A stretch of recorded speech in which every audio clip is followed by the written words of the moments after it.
the gardens are covered by rose leaves. All the mountains have put on their holy dress. 1,000 years ago, the poet Ferdowsi sang the praises of spring among Persia's mountains. Today, the people of Iran still look to their mountains for water, precious water for the high, arid plain on which most of the people live. But too often, rivers flowing down from the snows disappear in the great central deserts of Iran.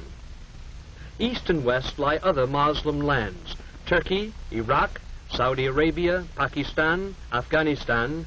North, the Soviet Union lies beyond the Alborz Mountains. Iran knew greatness in the days when it was known as Persia. From this vast throne room, heart of his renowned capital, Persepolis, King Darius ruled over the first great empire in history. The Hall of 100 Columns, the Haram for the many royal wives, and a wonderful sculptured stone stairway were among the marvels here. Focus of the sculptures was the life-size carving of Darius himself, seated on his throne, receiving tribute from the peoples he ruled. From Europe, Africa, and Asia came men bearing gifts. In the procession were Syrians, bringing golden bowls, bracelets shaped like horseshoes, and small horses from what is today Arabia. This was sort of tax day 25 centuries ago. There were Medes, there were Scythians from what is today southwest Russia. There were sheep from what is today Turkey. There were vessels with exotic shapes, full of precious liquids. There were humpbacked cattle from what is today India, all these part of the Persian Empire in its days of greatest glory. There was a chariot like those of the pharaohs. Even Egypt was ruled by this Persian king, and there was a Bactrian camel from what is today Afghanistan. The tax collectors were the men of his mighty army, and on these golden tablets Darius inscribed, "I am Darius, King of Kings. The great god Ahura Mazda has given me the rulership of all races. This is my kingdom." Here in gold was outlined the empire which was handed on to Xerxes, his son. Xerxes, at the head of vast armies, extended Persian rule to the limits of the known world. The Persian armies met defeat in Greece at the Battle of Marathon. Under Alexander, Greeks pursued the Persians back to Persepolis. Through this gateway, Alexander the Great strode in triumph. Conquerors of a different kind came 1,000 years later, when in from the Arabian Peninsula swept men with flaming sword and a fiery new faith. As this new faith of Islam grew and mellowed, the followers of the Prophet Muhammad built great churches called mosques. The Masjid-i-Shah, the royal blue mosque of Isfahan, was completed in the 17th century by Shah Abbas. He ruled during Persia's second golden age. Polo was developed in Isfahan and played in the great square, while the Shah watched from this porch over the palace gateway. From his palace, Shah Abbas ruled a reborn, expanding Persia. He built roads, irrigation systems, and great bridges like this one, but even his empire finally crumbled. Centuries later, in 1925, Reza Shah rose to power, and a new era began, marked by a turn from old customs toward Western ways of thought. Under Reza Shah's son, needed land reforms are changing old patterns and bringing hope to the people. The young Shah's palace is typical of the architecture of modern Tehran. Former rulers lived in the Golestan, or Rose Garden Palace. In its mirror throne room is one of the world's most fabulous objects, the Peacock Throne. This golden seat of state was designed so that its occupant sat cross-legged with his back against a bolster crusted with pearls and rubies in gold settings. Built for the great Mughal of India, it was captured by Nadir Shah and brought to Persia 200 years ago. Above is the jeweled peacock from which the throne gets its name. Tehran is the capital of Iran, located in the north with the Alborz Mountains in the background. Tehran is a modern city with roots in the past. The great Muslim religious college of Sepah Salar is one of the intellectual centers of the Islamic world. These young men are studying to become mullahs, religious leaders. Their tranquil cloisters contrast with the busy life of the city. A woman wearing the enveloping chador is a reminder that even here in this modern city are strong links with Eastern tradition. New buildings and modern apartments are among the visible signs of progress in Tehran. At their national university, young Iranians, with a growing spirit of national pride, are becoming the doctors, teachers, engineers, and leaders of the future. Isfahan is the art and craft center of Iran, as it was in the days of Shah Abbas, when her people boasted, "Isfahan is half the world."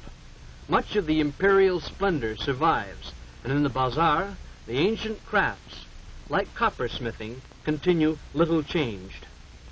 Modern machinery has come to Iran, but it still is far less difficult to hire a skilled hand craftsman by the day than to find capital to buy an imported machine to do his job. The hands of Isfahan craftsmen turn with special skill to the creation of fine articles of silver. Machinery will never be able to replace artist craftsmen like these silversmiths. Their skill is not easily acquired. For 50 years, these hands have guided tiny chisels, none over a tenth the size of a finger. With never-ending taps of his hammer, one of the world's great silver masters, Mohammad Zufan, creates things of lasting loveliness. This small case is ornamented with figures of legendary heroes, hunting lions in a scene from a Persia of long ago. The shop windows of Isfahan display other traditional arts. Here are miniature paintings. Themes used today a little changed from those of the time of the great Shah Abbas, and the technique is also little changed. Men sit all day, seeming scarcely to move a muscle. His brush, 3 camel hairs, and this is some of the work he does.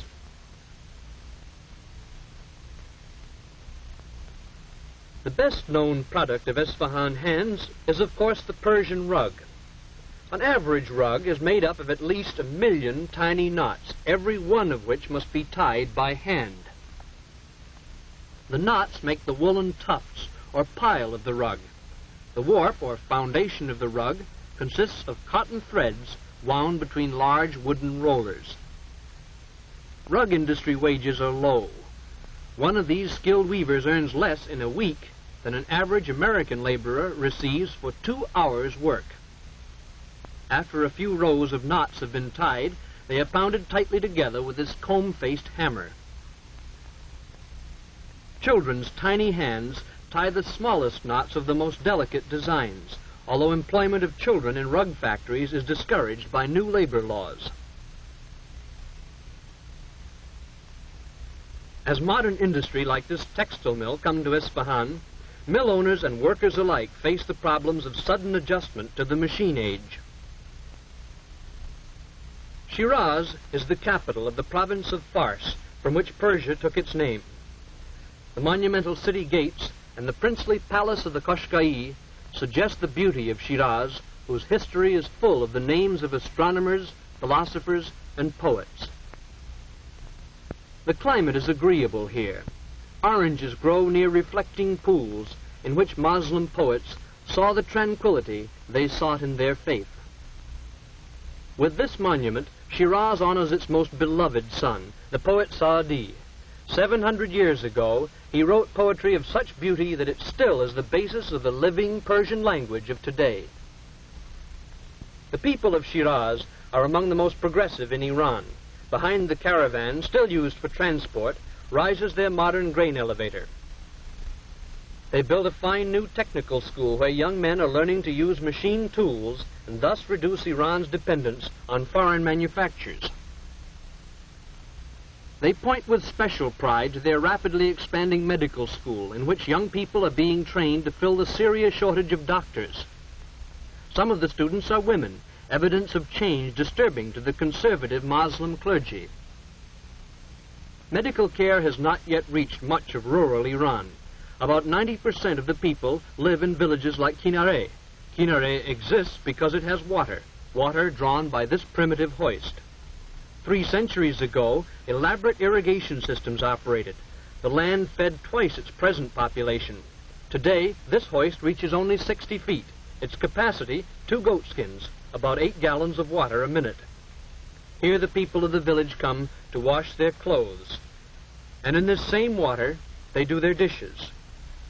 They see nothing wrong about having the sheep and goats come to drink at the same source from which they draw their water to take home for cooking and drinking. A girl named Zara carries on her head the quart of water she's walked half a mile to get. There is no school in Kinare, so Zara has not heard of the dangers of bacteria in drinking water. Kinare is cold and dusty in winter, hot, even dustier, and much more uncomfortable in summer because of the flies. At home, Zara's mother makes bread from wheat flour that was the family's share of the crop. The landlord owns the fields and also the house in which Zara and her family live. Sickness breeds easily here. It comes from dust, flies, unclean drinking water, and often just from too little soap, because soap is expensive. Main food is bread. Only occasionally are there vegetables and a little goat milk. Meat is scarce, so the diet is mostly bread and not much else. Yet for all their poverty, these people are kind and decent, honest, honorable, and friendly. Their bedding is the most precious thing they own. They have a copper samovar, a broken kerosene lantern, a teapot, a few cups and saucers, a mirror, and a picture of the Shah. Together with their clothing and cooking utensils, these things are all that this hard-working family owns. The house has 2 rooms, a sleeping room upstairs and a cooking room downstairs. This is the only stairway. Mother is baking bread this morning. Although Iran is rich in oil, oil products are still too expensive for this family, so Mother walked 15 miles to gather twigs for her fire. As Zara's father, Mustafa, walks to work, he realizes that he is neither much better nor much worse off than his neighbors, who are neither much better nor much worse off than most of the 16 million people of Iran. And as he works in the fields with the landlord's oxen, he knows that little has changed in Kinare in 25 centuries. There is still the old system of land ownership, which sometimes requires the tenants to pay 80% of their crop for the privilege of working the owner's land. The only change is Mustafa's clothing, and now a steel tip on the wooden plow. Like most people of the Middle East, Mustafa wants the benefits of mechanized civilization. Change is coming as the great natural resources of Iran are developed. The most important resource is oil. At Abadan is one of the world's largest refineries, built to serve customers of many nations. Developed by British interests, Iranian oil has been the subject of bitter dispute. With no tradition of mechanical experience, Iranian technicians are developing skills to operate complex machinery. High industrial wages have attracted men from all over the country to work in the unfamiliar angle of technical equipment. Men from the highland tribes, men from the city bazaars, have put on the workman's helmet. This, then, is the new man of Iran, a man who looks with hope to the time when, with further development of industry and her great natural resources, Iran may know again some of the glory it knew when Darius ruled at Persepolis over the mightiest empire the world had ever known.